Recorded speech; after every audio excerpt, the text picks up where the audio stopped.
When you saw the wall, you knew you were home. So many things have been burned down, torn down, taken away. But that wall was always there at 12th and Chicon. And then we'd drive a little further and we'd see the pregnant woman. She was still there. Our mural comes down, then the other mural comes down on the corner. And people were angry. The previous mural featured Black cultural icons, but was whitewashed in May, suggesting the mural was erased as an effort to gentrify this community. And it caused quite a firestorm among neighbors and online. It was a slap in the face. It was heartbreaking. It's bigger than just a wall. I don't think the white person in America can feel what's going on in this city right here. That was a visible example, Evidence of gentrification happening. I didn't even know what gentrification meant. When a bunch of white people moved to the ghetto and opened up a bunch of cupcake shops. Sounds horrific. Why do you want me to read this?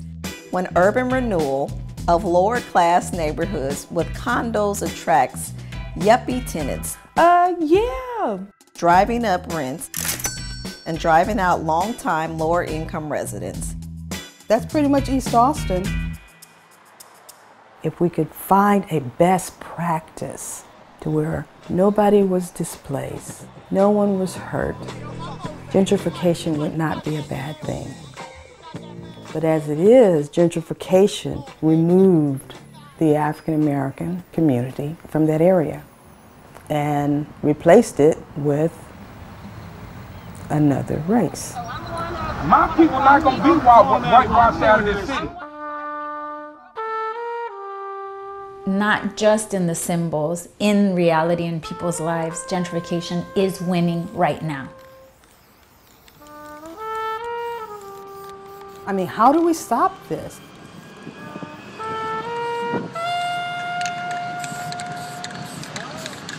So is it not finished, or you just gonna keep, it's gonna be an ever-evolving issue? Yeah, it's just gonna keep on going, man. It's like, that's what I figured. I mean, I got other things going on, but anytime I get some spare time. The mural that I did on 12th and Chicon back in the end of 2013, you know, that was the first mural that I did when I moved here. And I did it for free when I was broke. The faces and the type of faces that you would normally see, they're not there anymore.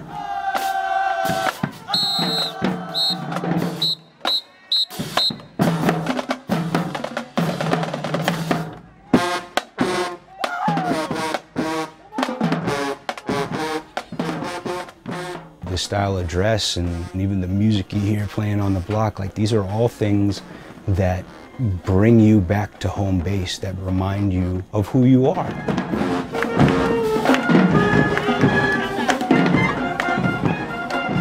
It's been gentrified, but what about the culture that's been there? What about the culture that has thrived there for well over, over a century, you know? Had to live there.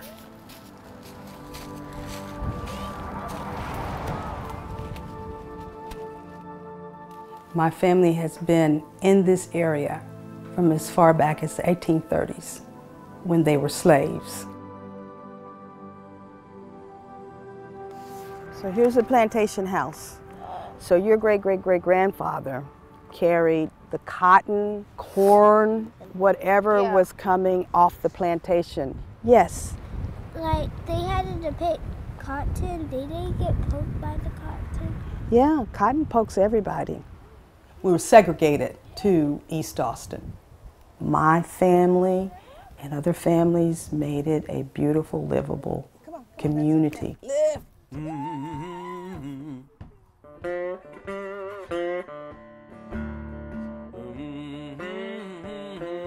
We took nothing and made it home.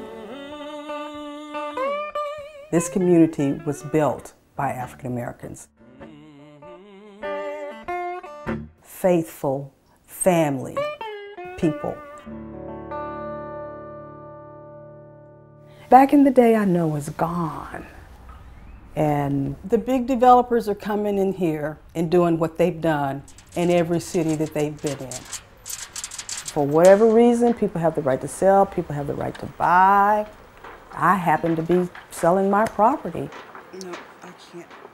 You know, change is not a bad thing. And down the hill here was where my grandmother's house was. But East Austin's a sacred place. And some of the developers, one in particular, is breaking in and causing destruction.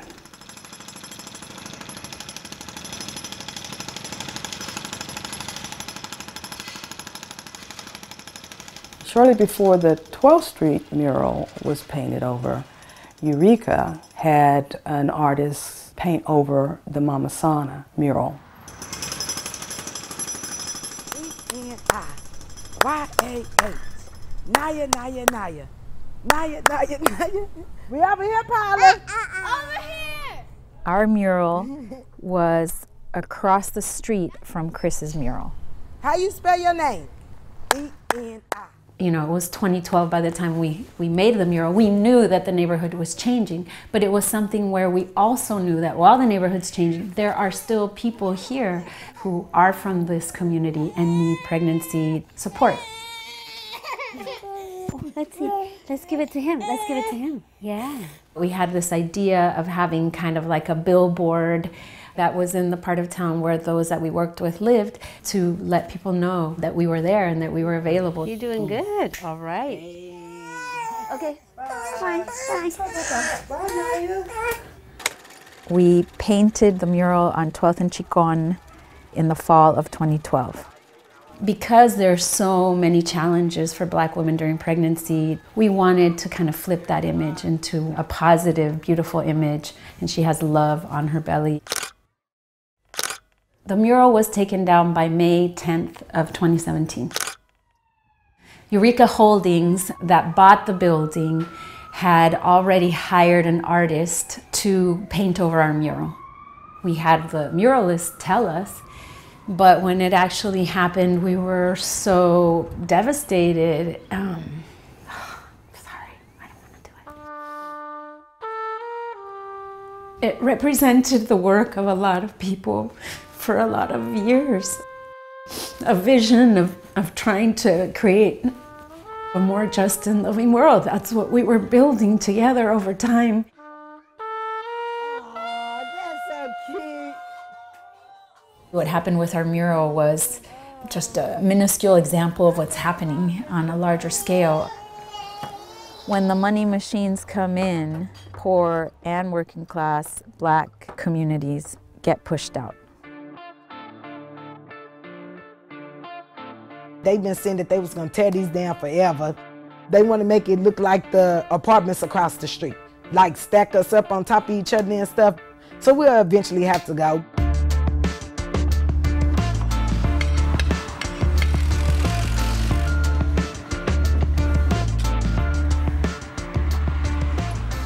It's happening, yet people just notice when a new hip like coffee shop opens up or a new store, boutique, or restaurant. That's what people see. So for the city as a whole, gentrification is invisible.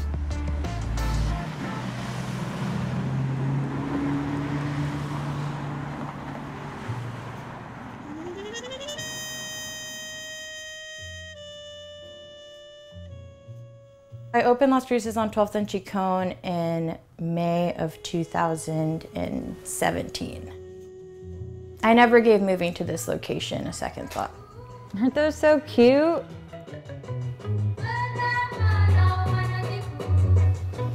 My plans for the store when we moved here was to redo the outside. Do you not live in America? Okay. Naively, I didn't realize how much people were attached to that mural. That's what's up, man. So I gave the green light to just go ahead and prime the wall and we can just get a new mural started. And that's where the misstep was.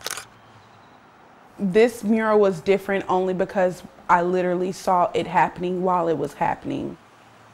This wall was being painted completely white when it was so full of color. I was so overwhelmed. I was just like, they're painting over the mural. We have to do something. I can't say anything because I might punch this guy or something. So I'm just going to record from the car. When other people started trying to figure out who did what and who made the decisions, that was then kind of when it blew up on social media. Then it then got pointed back to us to, hey, what was your role in this? Good morning. Yeah, that wall painted all white. You can see these messages on it. These are the ones that we're showing you that are safe for TV. There are some profane ones. I didn't necessarily want to be engaged in it, just to be quite honest, but I understood that it related to the work that we do. Six Square was formed to preserve the cultural legacy of the African American community. And right in front of us, this mural has disappeared. Breathe, smile, we're all happy. Yeah. On behalf of Six Square and our board of directors, we have reached an agreement with those who are leasing the property here, the business owners. And one of those agreements included that Six Square would take conservatorship over the wall in question. Councilmember Ora Houston was very passionate that we have something up by Juneteenth so that as this parade goes by, that people would be encouraged and not incensed again. We held so many community meetings. This area is being whitewashed or it's been changed. We wanted to hear from the people who were outraged and the business owner. Are you gonna play some chess? Yeah. Awesome. I'm Veronica. What's your name? Nadia, nice to meet you. This is Sam. I made it a point to go to all the community meetings. All my employees were at the meetings. We all collectively made it our responsibility to show up.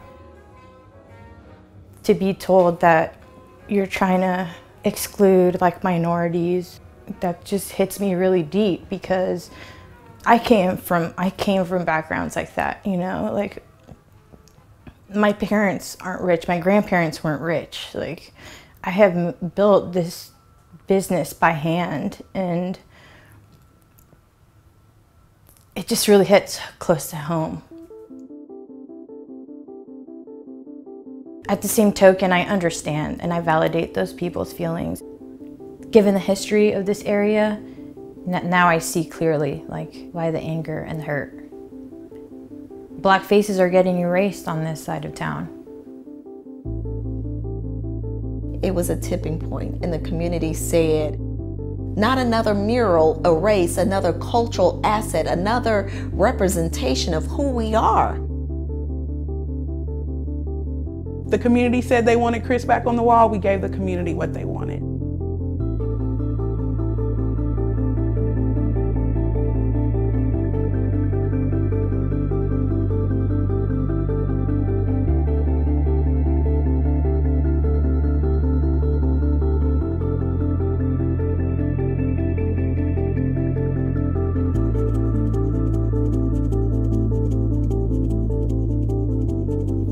Hope is everything.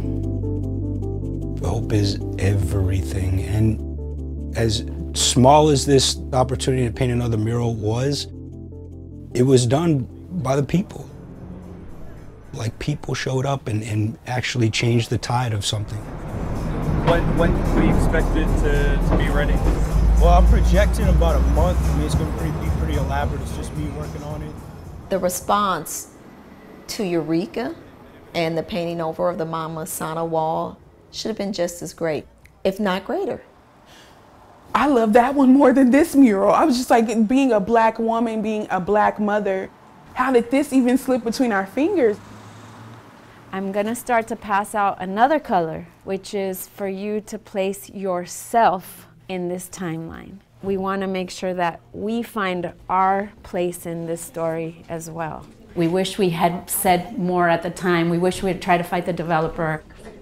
But now we have a much larger group of pregnant families that we're taking care of every single day. And the guy that was running the corner store wasn't there anymore. It was now, you know, this new owner who we couldn't contact by phone even though we tried. And so where would we go stand, or who would we call out and try to hold accountable? We don't actually know who or how to do that. Do you know Eureka is invisible to us? Do you know that, right? Who is Eureka?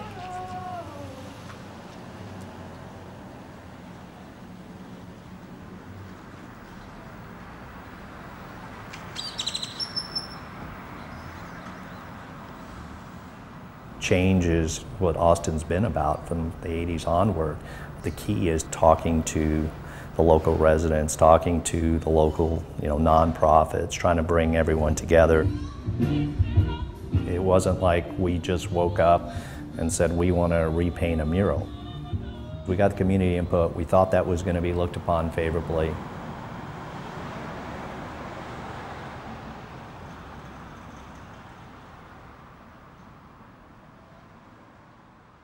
Unfortunately, it didn't exactly turn out that way. So good intentions, bad outcome. That's the best way of describing it. A lot of people are fearful of maybe what we're going to do. We're interested in keeping Austin as close to what it was as before, and it's a lot of responsibility is what it is to do it right and to respect the legacy that's there. Eureka Holdings ended up taking their own mural down and instead changing the facade of the wall, adding windows, and just painting it a neutral color. So a beautiful black pregnant woman was replaced by white fortune.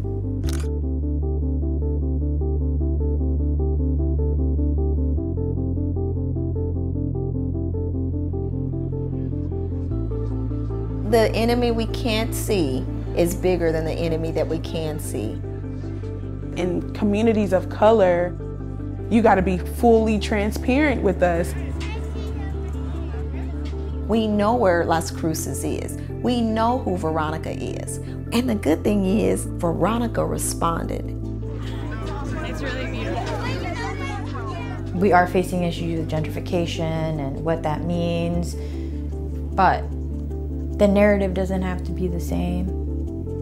While we have all the other bad stuff like developers, there's still this little corner that the community feels like represents them.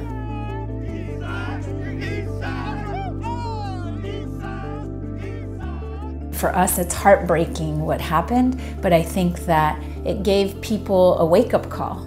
If we get stuck in the symbol only and fighting for the symbols versus fighting for the people, then we haven't taken advantage of what the moment gave us. There needs to be some effort to stem the tide of displacements immediately. We could use that organizing energy towards holding our city government accountable for allowing for that kind of just unlimited development in communities that displace people. The only thing that's going to cut into the deep affordability crisis we have today is if a city builds affordable housing. Something needs to be done now. We can't wait another 5-10 years. I know eventually we're gonna have to leave the East Side. I know that, but I'm gonna be standing here till the time they make me pack my stuff and get up out of here. Say, I'm pretty, baby. Tear down, rebuild as much as you want. Our souls, our spirits will always be there.